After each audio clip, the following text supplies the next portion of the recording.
Kerensa, it's lovely to be here in person. First time we've actually been able to be in person with all of the virtual meetings that we've had since you joined CAST. What excited you about CAST 18 months ago, or whenever it was we went through that process? Yeah, I was thinking actually it's even longer ago. I think it was 2019 Okay. I actually went for it. Yeah. And then 2020 when I got appointed. Yeah.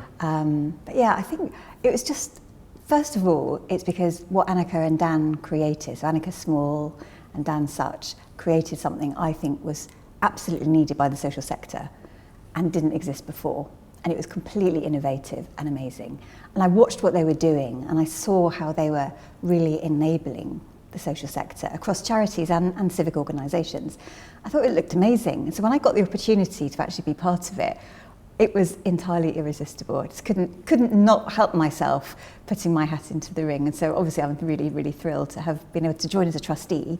Yeah. And here we are. And we were very excited to have you join us, particularly with some of your other experience that you bring to bear in this space. Is there anything in all of that that you think is particularly significant that you're bringing in and you've brought into CAST? I think I've been able to kind of bring two hats really. One is I've actually run a social enterprise myself.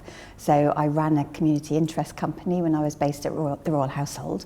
And also I've worked in the corporate sector and I've been a leader as well in the public sector. So I've kind of been a tech leader in a variety of different settings. And my background is I was a television producer for many, many years. So capturing story and understanding how to communicate has been really important to my journey. And what I did when I was a television producer is I ended up pivoting and digital became my channel for communication and channel for delivery. But of course, I've also been working in product for many, many years. So service design, thinking about product, thinking about the audience, thinking about users. Yeah. This is completely intrinsic to my entire journey. So that's why I wanted to be part of it. I thought that's kind of what's excited me about my sense of where CAST has really brought a lot of value to the sector is some of that digital mindset, particularly that digital product mindset of really thinking through user journeys and getting much closer to the people that charities serve and how we take down the hidden barriers for them accessing services and help them using digital, but more the mindset of digital to really improve what they're doing. Why did you get involved in the first place? Because I'm a sucker for someone coming along and saying, help. Now, Annika and Dan, I'd been working with at Nominate Trust, and I had a brief spell chairing the trust board, but I've been a trustee for a while. And that was an organisation spending some of Nominate's money to invest in digital solutions and sort of tech for good mostly in the not-for-profit area. And we kind of spun CAST, the Centre for the Acceleration of Social Technology, out of Nominate Trust, with Annika and Dan wanting to go off and do that. Yeah. And so they asked me, along with a few other wonderful people, to perform the legal necessities of being the trustees, which at the time was very much kind of totally believing in them and their entrepreneurship, their social entrepreneurship, and letting them get on with it and just providing pretty light touch governance. But as it's grown and CAST has taken on lots more funding from public sector and philanthropy, it's been really important to strengthen the governance and get that into a much more advanced position as the organisation has matured, and hence wanting to recruit you with a whole bunch of other wonderful people, all women, which is a great source of pride in a tech organisation, and I'm very happy as the only man on the board to be stepping away and just have appeared back as an ordinary member of the board is an exciting thing for me. Well, it really is an unusual board, particularly as you say in the tech sector, because there is a group of women.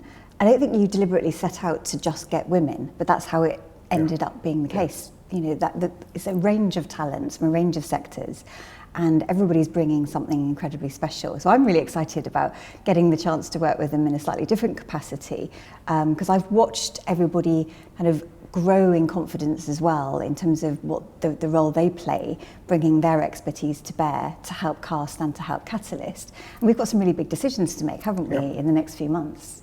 Yeah, we have. Catalyst, I think, if you were to ask me what I was proudest of, apart from just the establishment of CAST, I think it is how we responded to COVID, and this sudden, it was no longer a sort of, we've been through a phase of engaging with charities and persuading them that they needed leaders within their organisations who properly understood digital so that they could properly take advantage of the potential of it, blah, blah, blah.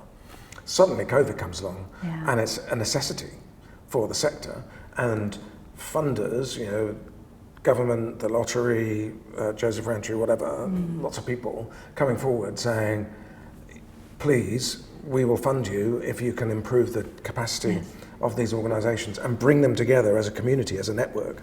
And Catalyst, I think, has had a stunning impact on the sector. It's now, I'm also very proud that, if you like, CAST as an ego is sufficiently under control that it's willing to consider, and we still haven't made the decision, but it's willing to consider whether or not to let Catalyst, if you like, as our crown jewel, become independent, and that the time has come to sort of, having incubated it, to let the baby leave home.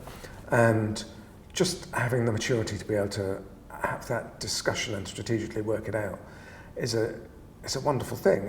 I think it's a sign of a charity really focused on its aims rather than focused on its self-preservation, which happens a little bit too often. Yeah, I really appreciate the same sort of thing. And talking of Catalyst, one of my privileges over the last few years was working very closely with the director of Catalyst, Ellie Hale. And when she was going through the recruitment process, when she wanted to broaden out the group of people, the producers who work at Catalyst, I just thought it was the most amazing thing. So they did blind recruiting, which is incredibly unusual in the tech sector, but incredibly powerful. And I was her sounding board as she was working through how she was going to go about it. And it was a really magical thing, because it meant that you got the most incredible applicants from such a range of diverse backgrounds. And it was just completely innovative in its approach, which captures the personality of Catalyst. It's a decentralized collective of people, and there is no ego there as well. It's very, very flat in terms of its, there is no hierarchy, and that's what it's trying to accomplish. And the fact that CAST has incubated it, as you say, and now we're at this kind of decision moment, trying to think through what to do next. It's just incredibly, it's actually quite moving to see the impact they have had through the whole of the pandemic. Thousands and thousands of charities have been helped. And when we won the grant from the National Lottery, dispersing all of those funds to, was it almost 300 different worthy causes, and that was around 200 different organisations. Just incredible, just the impact that has had. And I think, what I love about when Dan Such talks about it, he talks about it being both, building out the resilience and the responsiveness of the social sector. And we can see and trace the impact that it's had. Some of the charities and some of the civic organisations that are still doing great work today and better work today are doing it partly because they've been helped to thrive and to survive through COVID because of what CAST and Catalyst have done. Putting Catalyst to one side and that decision to one side, how do you see the future for CAST?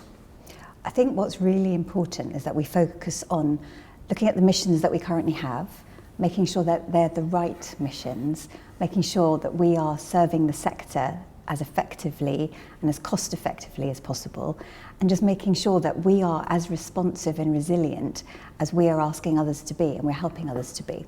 That's the really important thing. What is it that the social sector needs? And keeping a very close eye on the trends, talking, putting our own principles, user-centric is what we talk about a lot. We're led by testing and iterating. That's the kind of principles, the design principles that we help others to learn. And I think being very keen in our own approach, keeping that in mind is really important. Also, I personally would love just for more people to know about what CAST does. And that's sort of a bit of a personal mission. I want to make sure that we help amplify the great work that's been done, because if you know about it, then you really know about it. But there's lots of people out there that don't know enough about it, and there's so many free resources that loads of other organisations could take advantage of. I want more people to be able to discover that we exist and that we can help. Sure, and I originally agreed to chair the board just for a year or so, and it sort of dragged on and on while we were waiting for the right time with the pandemic and the right candidate to emerge, etc., etc. But I never quite had the time that I felt I wanted to give it in terms of things like telling the story of CAST. It's a bit of a secret organisation in a way. It's well known within the charity sector, but it should be something that's celebrated more widely than it is, because it's an extraordinary success story with the impact it's had with relatively few people, magnifying some significant investment, as you say, to impact thousands.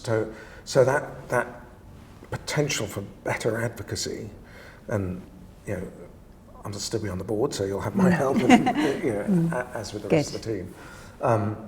That's really exciting, and there'll be some other things that I think, with a bit more bandwidth, we'll be able to do as a board that we haven't been able to do to date. And I think CAST pretty much exemplifies that old proverb that if you give a man a fish, you feed him for a day, but if you teach him how to fish, you'll feed him for a lifetime. Yeah. And I think that's what CAST does. The magic of what CAST does is it empowers and it enables the social sector across all of the civic organisations and the charitable sector. It enables them to have a voice and to amplify their own influence. So if we are able to help more people in more ways, particularly taking advantage of some of the free resources, I think that's going to be a really, really positive thing. And I think of some of the work we've done, like with Comet Relief, when we've helped be that kind of bridge between funder and grantee. I'm really excited about that kind of wrapper that we provide. It's almost like, imagine getting a kind of an unmarked box filled with bits to make a tractor, and you're a farmer and you're thinking, great, I know the bits are in there, but I don't quite know what to do and how to fit it together and then what to do with it. What we're able to do is say, well, what is it you want to do with the tractor if you've got a tractor? Who is it you're trying to serve? What's the main job you want it to do? And what's the impact you want it to have because it now exists? And then we work through how to then build that thing and make it real and then deliver it. And we help support, we coach, we guide, we provide different interventions and provide resources to help the others go off to do the amazing thing that they are then going to have to do.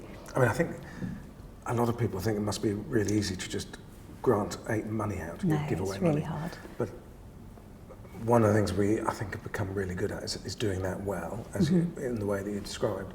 And to be able to help guide other grant-giving organisations about what they can learn from that is also a good opportunity for us, isn't it? And putting agile into the process. I mean, when I was raising money for the social enterprise I ran, it was very outcome-based, obviously, because a grant giver wants to be very clear what is the outcome that this money is going to deliver. And by moving to a more agile funding distribution network, it's very hard for both the funder and the grantee. It's really, really hard because the funder has to kind of let go a bit of thinking we're definitely going to get this thing at the end of it. And it's more kind of responding to what is needed. And you have to have a lot of confidence. You've got to hold your nerve. It's hard. Yeah, there's trust, and it's building trust that the right support is in place, that we'll get really good outcomes, but we don't have to log everyone down and trap people in a specific path and a very specific outcome. There's something really exciting about that.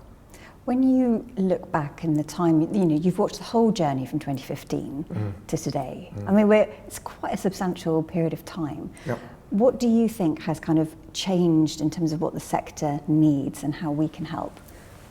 Well, I do think there's just a much better and bigger appreciation that whilst there are undoubted pitfalls with tech and that we mustn't become trapped by it, it's such an important opportunity, and it's so pervasive. And I think back in 2015, lots of charities were kind of thinking that digital exclusion was an excuse not to get involved, that doing it the way they've always done it was the right way, and that they were sort of a little bit nervous about this as a road to go down. The pandemic massively changed that, but I think CAST had already started to catalyse the change. And what advice do you have for me? I would say you don't need my advice really, because you absolutely know what you're doing. But as always, friends of mine this year, it's last year now, got me thinking about the width of your listening, and that there's a danger that you become so focused on things, not you, but one, that listening is quite narrow. And I think, as always, just keep your listening as wide as possible, so you're hearing and picking up all the signals that are all around, so that the accountability challenge and the sage guidance that you will give to Dan and Ellie and the team is the right guidance, and everyone will respond really well to that. Thank you. Well, I have loved being a trustee on your board, and I'm so glad you're staying around now I'm taking on the chair. And thank you so much I've learned so much from you, so I just really appreciate the chance to work closely with you. Well, and thank you so much for taking it on. I couldn't be happier. Thank you.